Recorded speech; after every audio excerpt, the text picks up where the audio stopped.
Wow, wow, wow, wow, tirez le frein, stoppez le train. Je pense qu'on tient quelque chose là. On va tester le Oppo Find X5 Pro. Alors, qu'est-ce qu'il nous promet? Vous le savez, on est sur la chaîne Daddy Fam Tech. Bienvenue, j'espère que vous allez bien. Ici, on teste les choses à fond. Ce test va être un peu plus long. Par la suite, je serai rejoint par un membre de la team Oppo. Donc voilà, ça va être le test le plus complet pour que vous ayez le meilleur rendu possible et le meilleur contenu possible sur ce Oppo Find X5 Pro. Avant ça, je vais vous demander de me mettre un like, de vous abonner, d'activer la petite cloche. Et oui, c'est important, ça fait vivre la chaîne, vous le savez bien, je pourrai toujours vous proposer plus de contenu. Allez, le test commence tout de suite.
Côté design, ergonomie, qualité de finition, on est clairement sur de l'ultra haut de gamme. Il faut appeler un chat un chat. Les finitions sont topissimes, il n'y a pas d'autre mot. Moi, en tout cas, il est juste magnifique. Quand je le regarde, je trouve ça sublime. On est sur une continuité du Find X3 Pro, vous savez, avec les capteurs moulés dans la coque. Et j'ai même cette impression que Oppo a amélioré ce design, il l'a rendu encore plus beau. Maintenant, sur la tranche du haut, on va retrouver un micro. Sur la tranche de gauche, le bouton du volume. La tranche de droite, le bouton d'extinction allumage. Sur le bas, on va retrouver le tiroir de carte SIM, un micro, le port USB Type C, un haut-parleur et sur le bord du haut, un second haut-parleur. Je trouve que ce téléphone est juste magnifique. Moi, ici, j'ai testé un noir brillant. Bon, c'est plus un miroir que noir brillant, donc on peut se regarder dedans carrément avant un rendez-vous, voir si on est bien coiffé. Non, pas pour moi part en tout cas. Mais en tout cas, voilà, il aura tendance à prendre beaucoup les traces de doigts. Donc il faudra sortir la chiffonnette si vous voulez épater la galerie ou mettre la coque fournie par Oppo, une coque noire mat qui ne va dénaturer en rien la beauté de ce téléphone. Il a un poids de 218 grammes, il tient bien en main. Moi, en tout cas, j'ai trouvé qu'il était vraiment juste top. Le lecteur d'empreintes sous écran est juste super bien posé. Il n'y a pas à le chercher, c'est intuitif. Voilà, pour le design, pour moi, c'est un 10 sur 10, comme son petit frère, le X5. Côté écran, on va retrouver une dalle de 6,7 pouces LTPO2, c'est de l'AMOLED avec un taux de rafraîchissement de 120 Hz adaptatif, HDR10+, WQHD, alors d'origine il est réglé sur Full HD+. Moi, j'aime bien me faire plaisir, je mets tous les paramètres au maximum et ça me permet de voir la consommation de la batterie. En tout cas, cet écran, c'est comme son petit frère. Chaque fois qu'on le déverrouille, on en prend plein la vue avec les animations que Oppo a mis, les écrans animés. Il est juste sublime. Sincèrement, chaque ouverture de ce téléphone, chaque déverrouillage, c'est juste du pur bonheur parce qu'il est fluide à souhait. Les couleurs sont magnifiques, la colorimétrie, il n'y a rien à dire. La luminosité, c'est vrai, j'aurais aimé un soupçon en plus lorsqu'on est au soleil, mais ça ne dérange en rien l'utilisation. Voilà, regarder du contenu sur cet écran, l'utiliser, écrire, c'est juste parfait. Franchement, c'est juste parfait. Même le retour haptique au niveau du clavier, franchement, j'ai trouvé qu'il était vraiment top. parce que j'aime bien avoir un retour haptique. Et quand je parle de l'écran, on tapote sur l'écran, c'est pour ça que j'en parle. Eh ben, j'ai trouvé que ce retour haptique était juste top. Il était vraiment bien optimisé. Oppo a vraiment réglé aux petits oignons cet écran. Il nous a encore mis de l'ultra haut de gamme au niveau de l'écran. Jusque-là, c'est un sans faute. De quoi est équipé ce Find X5 Pro?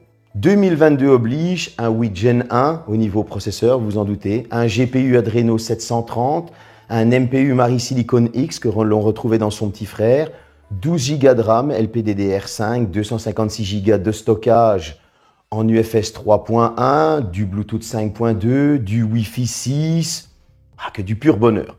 Mais qu'est-ce que ça donne au niveau des performances? Là, j'ai été un petit peu surpris par contre, parce qu'au Geekbench, il m'a sorti un score de 970 au simple cœur et un score de 3405 au multicœur.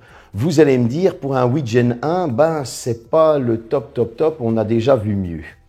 Je vous l'accorde. Au niveau de l'Antutu, il m'a sorti un score de 884 819. C'est clair que quand on voit certains de la concurrence qui nous sortent du 950 000, 960 000, presque 1 million, on a l'impression que le 8 Gen 1 n'est pas exploité. J'ai envie de dire que je ne suis pas un fan du 8 Gen 1, autant j'étais fan du 888 Snapdragon, mais là ce 8 Gen 1 a tendance à chauffer et c'est là que Oppo intervient parce qu'ils ont préféré ne pas développer toute la puissance du smartphone, mais garder un téléphone qui est agréable en main. Je m'explique.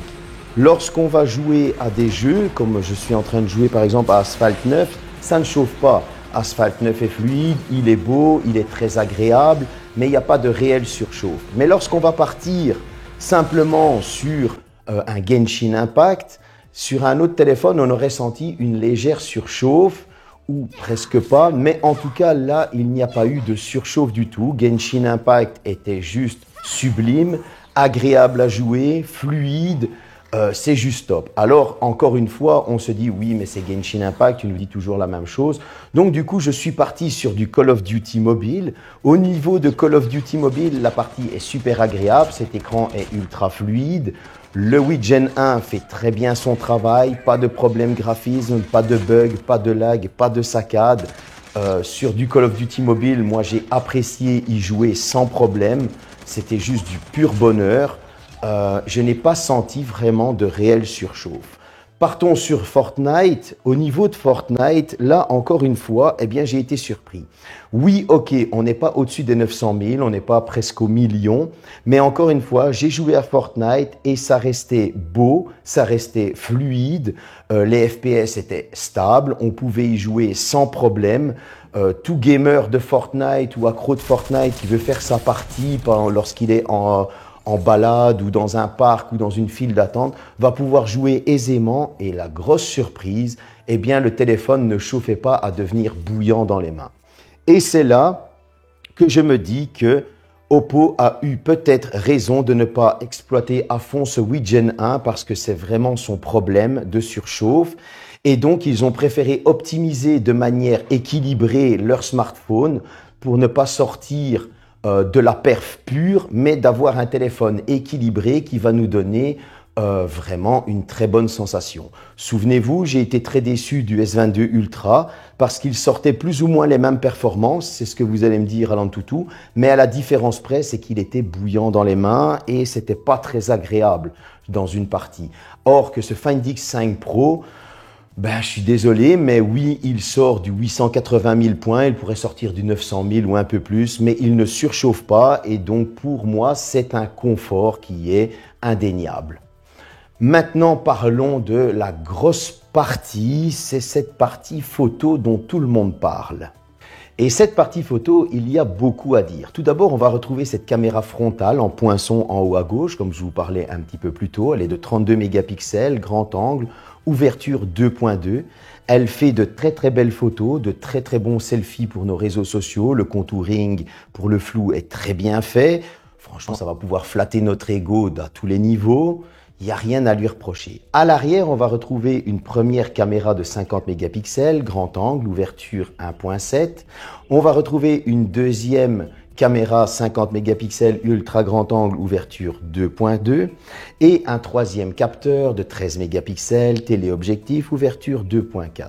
Si je dois donner un avis personnel au niveau des photos, j'ai carrément été subjugué. J'ai trouvé pas mal de petites options. Par exemple, la pose longue. Vous savez, c'est ces fameuses photos quand les voitures passent le soir, ça laisse des traînées de couleurs avec les feux arrière.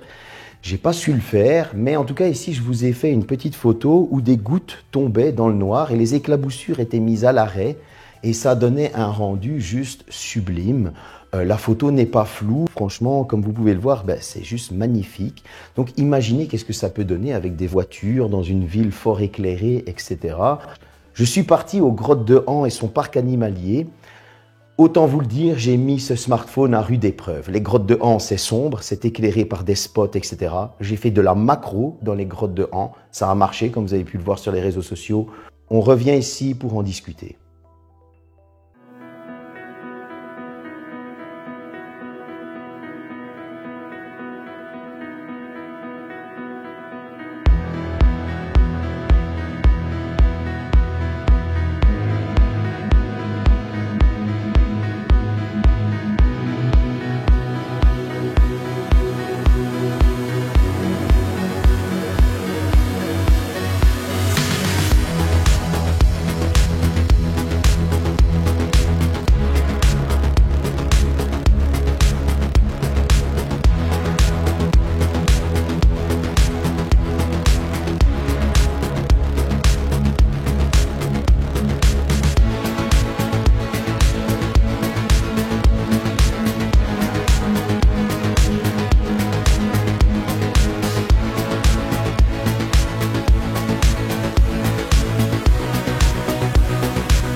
J'espère que cette visite des grottes de Han vous a plu. Moi, je vous mets le lien dans le descriptif.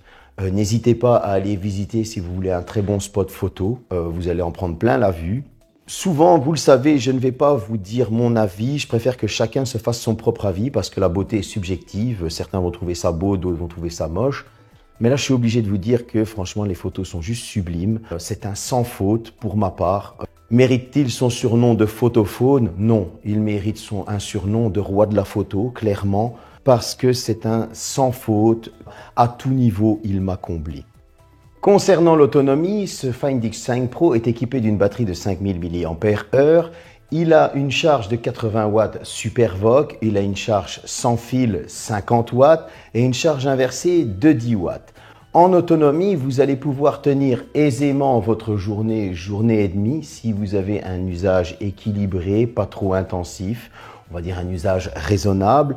Et en power user, un peu comme moi, avec toutes les options activées, que vous allez pouvoir être dessus du matin au soir, vous allez tenir clairement votre journée. Ce sera une journée de plus ou moins 17 heures. Donc comptez que si vous partez à 7 heures du matin, vous allez tenir aisément jusqu'à votre 23 heures minuit. Vous rentrez, vous lui mettez un petit coup de charge si vous devez sortir boire un verre, un ciné, un resto, boîte de nuit, enfin que sais-je. Franchement, il reprendra clairement assez d'autonomie en 10-15 minutes pour repartir de nouveau. Maintenant, s'il est à 10% et que vous le rechargez jusqu'à 100%, il faut compter un petit 30 minutes pour qu'il soit chargé à 100% et que vous puissiez repartir de nouveau pour un petit 17 à 18 heures. N'oubliez pas que ce Find X5 Pro a aussi cette charge adaptative, c'est-à-dire que vous allez le brancher pendant la nuit, que vous avez mis votre réveil et il va charger progressivement le smartphone pendant la nuit pour qu'à votre réveil, il soit à 100% et non pas lui donner la patate directement et ce qui pourrait abîmer la batterie. Et ça, c'est un gros point fort, encore une fois, de la part d'Oppo. Alors, je préfère vous le dire tout de suite, vous avez entendu, je n'ai fait que des éloges de ce téléphone. Je ne suis pas payé par Oppo, vous le savez, je suis en roue libre, qu'on appelle ça, un électron libre.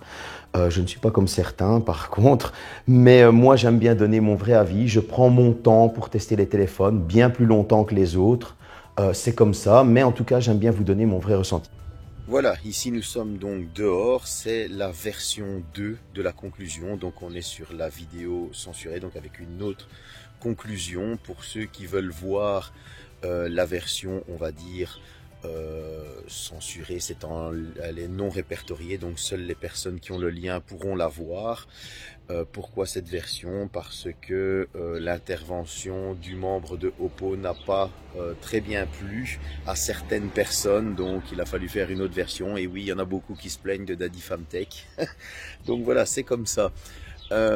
Pour ma conclusion du Oppo Find X5, vous avez un téléphone à 1299 €, 1299 pour nos amis français. En défaut, un petit manque de luminosité que j'ai remarqué. C'est horrible les traces de doigts qu'il prend sur le côté céramique. Donc voilà, ici je suis en train de me filmer avec le Find X5 Pro caméra frontale. Comme vous pouvez le voir, c'est très bon, très stable. Donc en plus de ça, vous avez un appareil photo magnifique, un téléphone ultra stable, ColorOS. Vous avez pour le lancement une ribambelle de promotion. Bon, maintenant forcément le lancement est un peu passé, mais Oppo fait de très bonnes promotions pour le lancement parce que ce téléphone est vraiment équilibré. C'est vraiment du pur bonheur à utiliser. Je reste convaincu que ce téléphone est un vrai photophone, si pas le roi de la photo pour l'année 2022, voire peut-être même le smartphone, le meilleur smartphone de 2022. En tout cas, je vous donnerai ma conclusion quand j'aurai testé tous les téléphones de 2022 et je vous dirai lequel est le meilleur smartphone, mais il est bien parti. À qui est-il destiné? Eh bien, à toute personne qui a vraiment envie de se faire plaisir, à toute personne qui veut se payer un très bon smartphone sur lequel il pourra compter, que ce soit en recharge, en autonomie, en stabilité, qui va pouvoir avoir un usage polyvalent poussé. Voilà, donc telle est ma conclusion. J'espère que cette vidéo vous a plu. Encore une fois, n'hésitez pas à mettre votre commentaire dans les liens parce qu'il a fallu encore une fois que je reposte cette vidéo, décidément. La troisième, j'espère que ce sera la bonne. À bientôt.